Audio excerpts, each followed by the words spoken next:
You're about to see a motion picture which is going to help you to understand more clearly some of the physical and emotional symptoms that have been bothering you and which are responsible for you being here as patients in this hospital.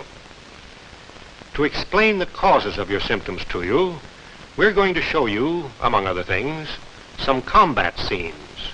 Scenes just like those some of you have been in. Now, they may upset you, but just remember that no one ever had an operation or an illness or had a broken leg fixed without experiencing a little pain. And it's the same way with feelings. When we dislodge sore feelings, we have to pry them loose like a bad tooth, and that hurts. Expect it to hurt a little, and strangely enough, you'll find it doesn't hurt half as much as you anticipate. So now let's get started. The natural place to start is with fear. Everybody is afraid some of the time, and everybody going into battle is always afraid, at least if they're normal like us. And that's a good thing, for fear has its uses. It makes us alert, sends the blood through our veins, gives us strength and sharpness. Let's take a simple example. Here's a cat behaving in a perfectly normal manner, eating its supper. But what happens when our natural enemy, the dog, walks by? She immediately gets into condition red. And condition red means that an attack is imminent. So she's on her guard. Yet being on guard looks like fear. And that's the clue. Being on guard is fear. Fear is the body's way of getting into condition red. She is, as you were at your battle stations and in your foxholes, all set to go. That's nature's logical answer to danger, fear. Fear keys you up, sets your heart pounding, gives you that tingling feeling in your legs and up and down your spine. It makes your mouth dry and causes the all-gone feeling in the pit of your stomach. You get restless. You're on your mark, set to go.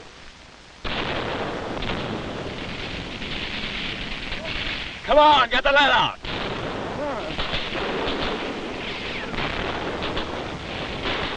But you know all about this. Let's go back to our cat. She can teach us a lot. When the dog, her enemy, goes, fear goes with him, and everything comes back to normal. Once again, she's a peaceful tabby enjoying her supper, quite as if nothing had happened. Once our danger has passed, you and I react in the same way, go back to our normal occupations. With one difference, we remember. And sometimes this remembering business is so real, it won't let us relax and keeps us on our guard, even though there's nothing happening to make us afraid. For instance, here's a hospital ward, probably pretty much like the one you're in. And you know how the men next to you, how you yourself act when you're asleep. These fellows, like you, are behaving as if the enemy were right down the corridor or outside the window. They're remembering. Always remembering. This is patient Corporal Ben Edwards, United States Marine Corps. If we find out Edwards' trouble, it will help us to understand what's happening to these other men. And what's more to the point, it will help us find out what the trouble is with you. As you can see, Edwards is having a rough time of it. And you don't have a rough time like this without there being a cause for it. To discover that cause, we'll have to see what he's dreaming about.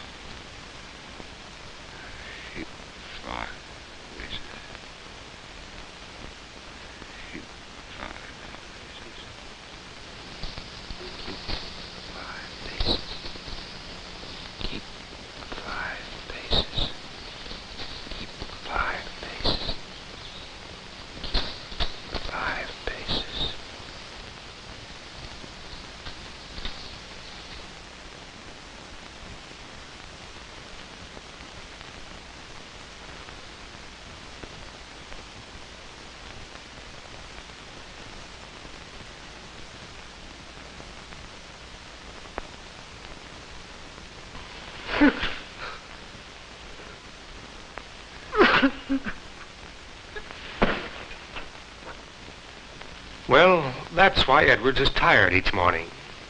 Possibly it's the same sort of thing that makes you feel all wrung out these mornings, too. You can see that he's remembering some battle he was in, or at least parts of it, and that his remembering has no relationship to where he is, in the safe hospital, far away from the enemy. So now let's go back to the beginning and see how this came about.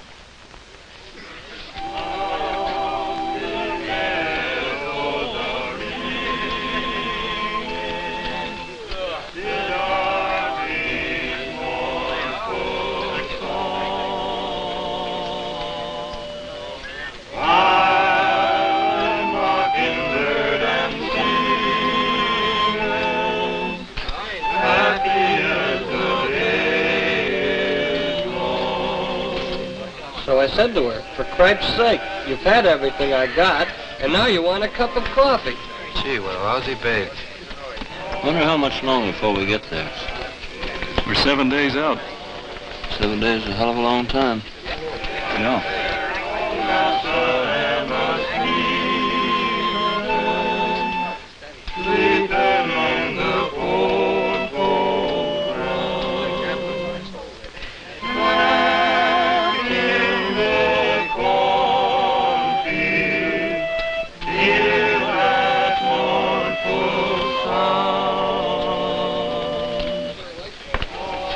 To go all the time? Well, ain't there some law about wearing a uniform? Government property or something? Wouldn't be the war, would it? Nothing like that. Nope. Nothing like that. Well, it won't be long anyway. Maybe tomorrow. Then you can let fly whenever you want to. You know what a battle's all about. Think it'll be tomorrow? I hope so. This fella kind of keyed up being a sailor. Sure does. We must be 1,000 miles north of Tulagi. Yeah, or west. Geez, for a buddy, you sure can contradict a guy more. Well, that's what a buddy's for. Yeah. Oh, is that what you're going to do with the Japs? Yeah. And this. Oh, wait a minute. Take your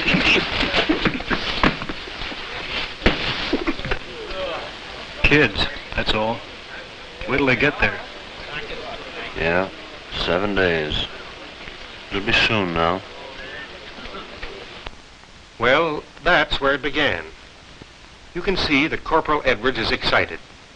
Maybe the chap with the dry pipe is right. Maybe he is behaving like a kid. But that's because he and his buddy Hal are tense, and all the other men with him, each in his own way. They're beginning to be afraid, dreading what will happen in battle, wondering whether they will master their fear or whether it will defeat them. And the answer to that, they don't find out until the 7 days have become 8 or 9 or 2 weeks. And they are wherever it is the enemy is.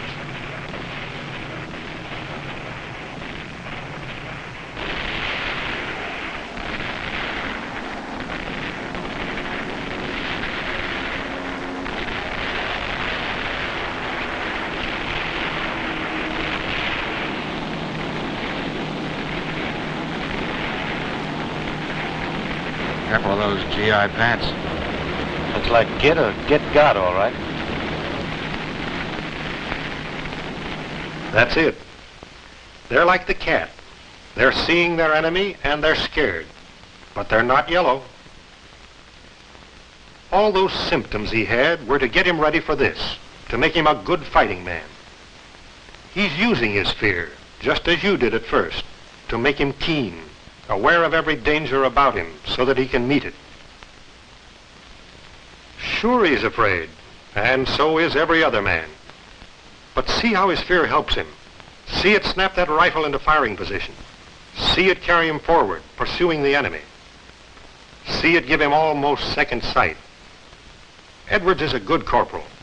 He's really fighting because his fear has been useful to him.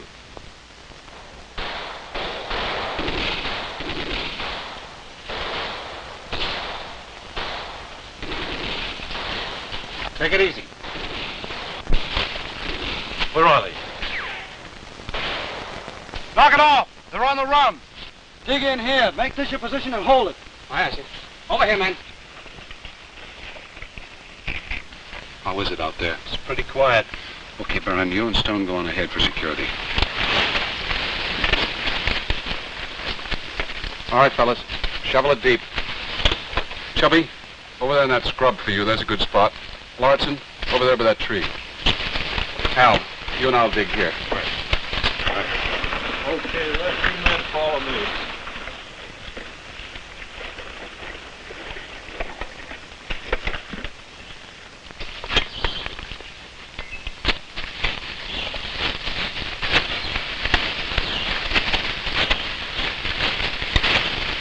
Still, I like apple pie better. Oh, I don't know. For my money, I'll take that blonde in Frisco.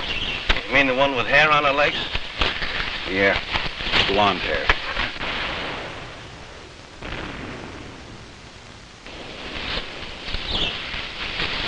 I said I liked apple pie better. The bastards don't know where we are. Come on, let's get going.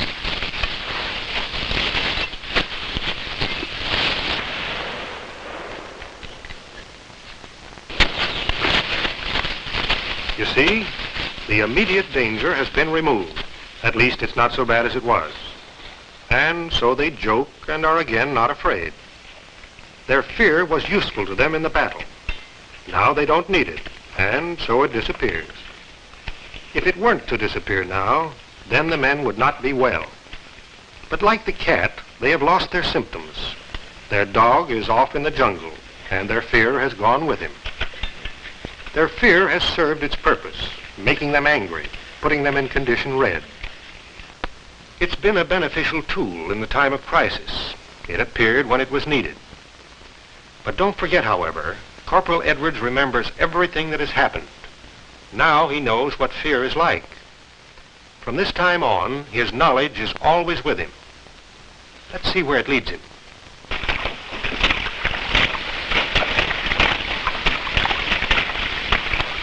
We'd only be sure the sons of bitches weren't out there. My old mother told me there'd be days like this. Yeah? Why didn't you shoot her? All right, fellas, knock it out. Making too much noise. Sure. It'd make things a hell of a lot easier if you could sing.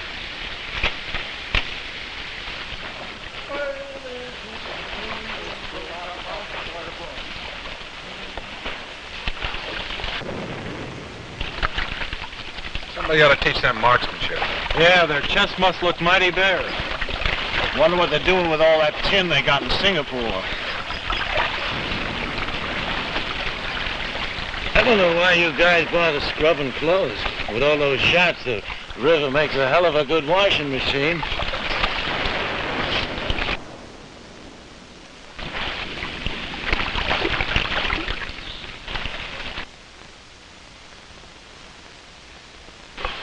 Christ. Feet go to sleep. Cooped up like this.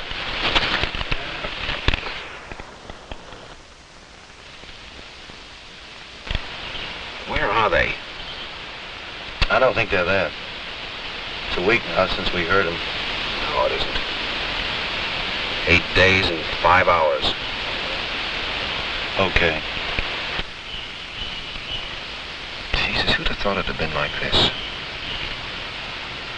4 weeks in this goddamned hole. 4 weeks of lying on your belly and feeding the mosquitoes. Yeah. It's getting so I'm forgetting everything else. Including what a man lives for. Even Sarah Ann? Including Sarah Ann. And that's some crock. Son of a bitch.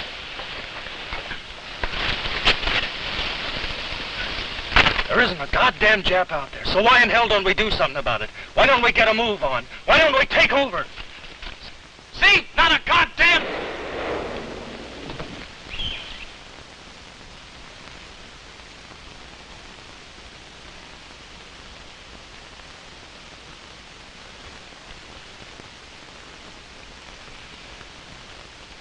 Come on, let's get him out of here.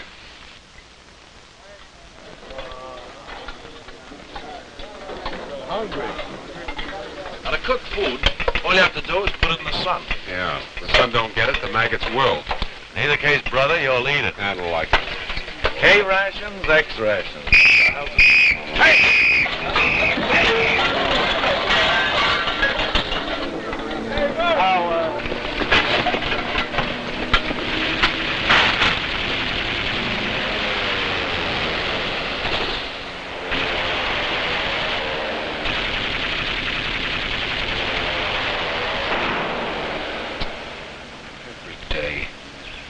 Every damn day. When are they going to let us eat in peace?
We've only shown you part of all that happened, just little incidents through the weeks.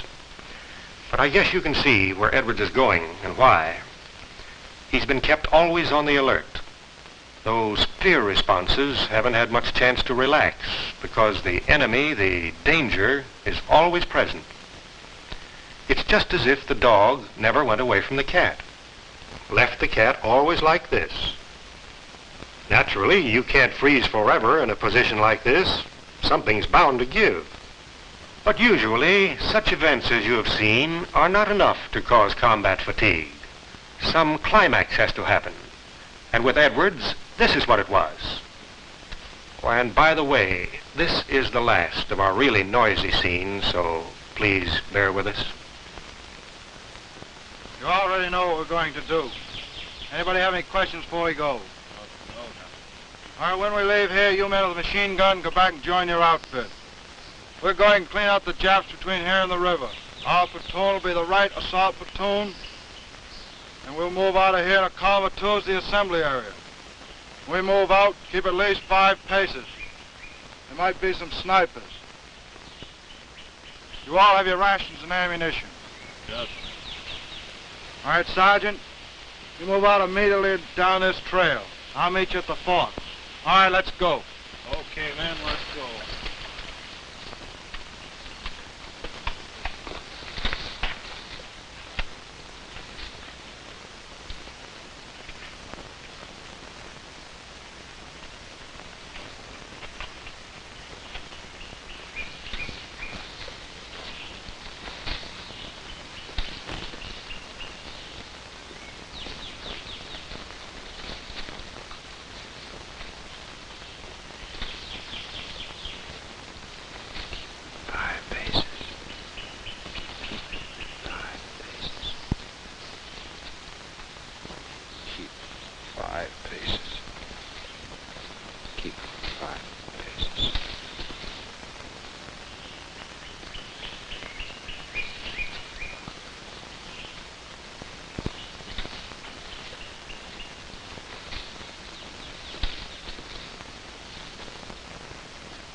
Spread out!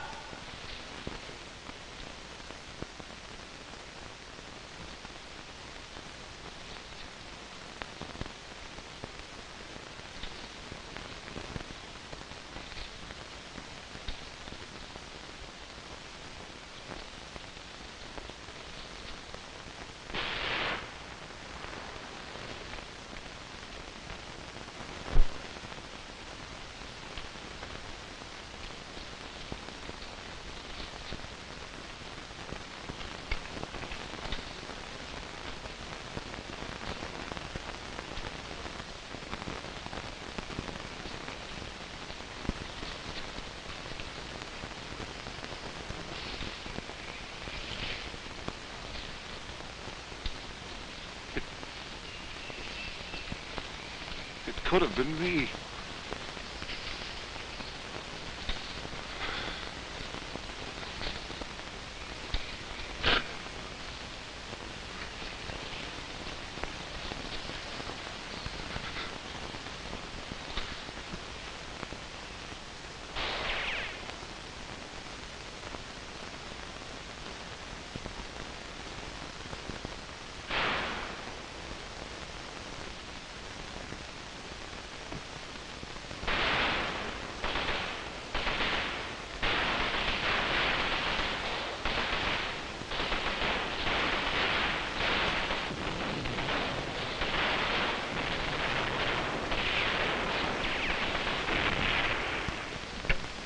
Well, that's it. Now we know what Corporal Edwards dreams about every night in the hospital. But why? Because he'd had as much as he could take. He'd been too full of fear too long. Not that he's a coward. You've seen that he isn't. But there's a point in every man, beyond which he cannot go. That point with Edwards was reached when his buddy was killed. It could have been something else. It just happened that with Edwards, that's what it was. From now on, you'll see that Edwards no longer behaves like himself. Everything he does or says is a symptom of illness. As his friends put it, it's got him. But if we interpret these symptoms, we'll see that what looks like mysterious or strange behavior isn't so illogical after all, but has meaning and purpose. It's just that Edwards won't accept fear, won't admit that he's reached his breaking point.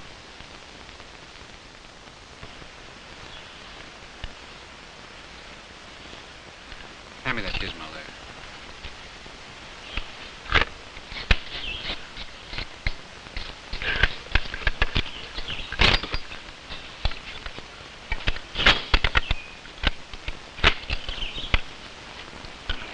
Goddamn thing won't work. Never did work and never will work. Well, don't try to rush it. Sure it'll work. I said it wouldn't, didn't I? None of the gear we've got in this goop place is any good anyway. I think they'd send us the best. What's in your pants? Red ants, or did you get hit? Well, we're the ones who are fighting this war. I think they'd give us something to fight it with.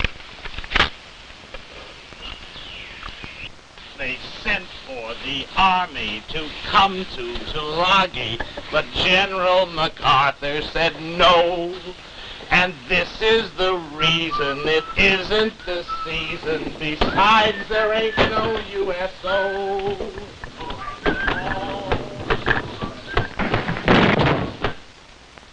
For Christ's sake.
Over there behind that tree, there was a Jap, sir. I saw him, so I shot him.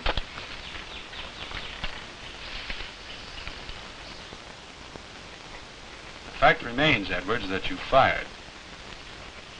You knew the orders. You knew it meant the brig if you shot at random. Yes, sir. Why did you do it? Well, there's a Jap there, sir. The twig snapped, and I saw something move. I saw him very clearly. It was a Jap. Kill him? Behind the tree, something moved. I saw him and I shot him. Did anybody find the body? I shot him. I see.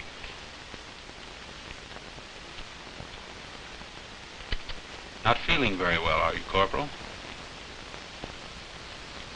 No, sir. How's your appetite? No, it's lousy. What I do eat won't stick. It's a slum we get here. Are you sure of that? Well, I vomit, don't I? Yes, I guess you do.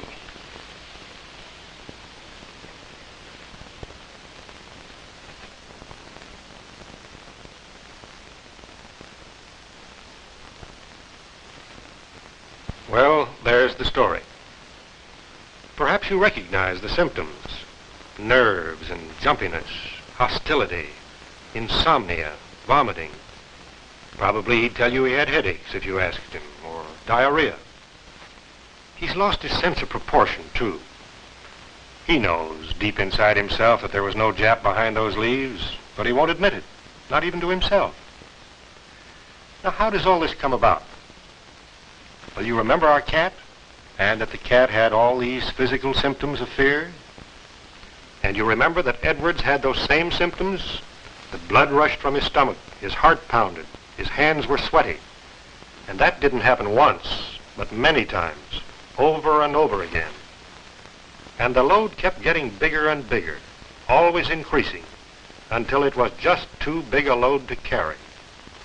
And since he remembered all the times, he got so he had the symptoms even when there was no cause. That's why he couldn't hold his food any longer. His stomach was physically constricted with his fear, and so he vomited. You know that men going into battle often vomit or soil their pants. Well, men who carry their fear with them after the battle go on doing the same things, because their bodies are always in condition red. And that's why Edwards is here in the hospital, because he can't forget.